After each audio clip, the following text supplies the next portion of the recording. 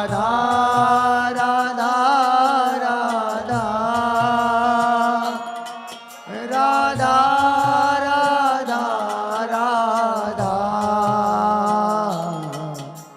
राधा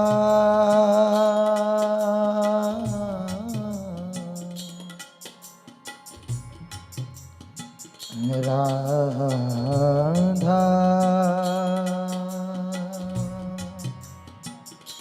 राधा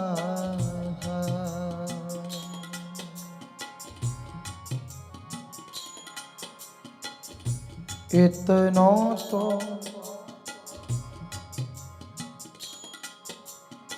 कबहू हसीने हो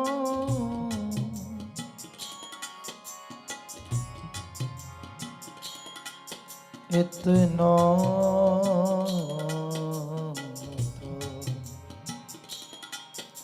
कबहू हसीने हो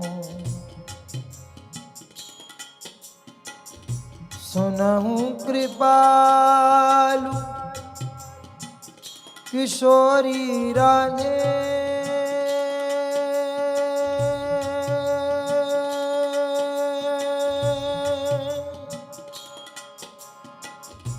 सुनहु कृपालु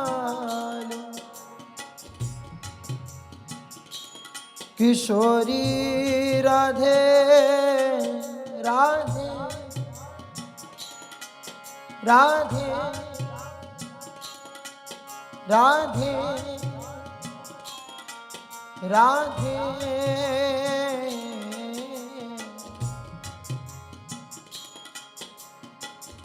सुनहु कृपाल किशोरी राधे अवसी कृपा की कोल चिते हो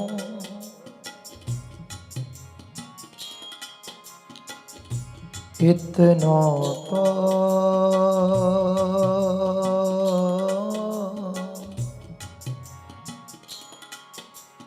कबहू हसीदे हो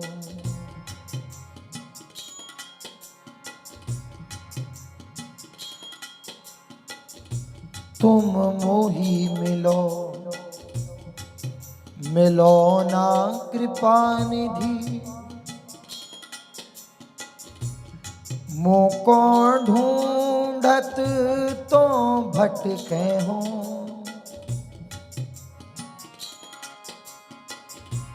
तुम मेरी सुनो सुनो ना किशोरी हाँ मोको तो नित दीन रटे हो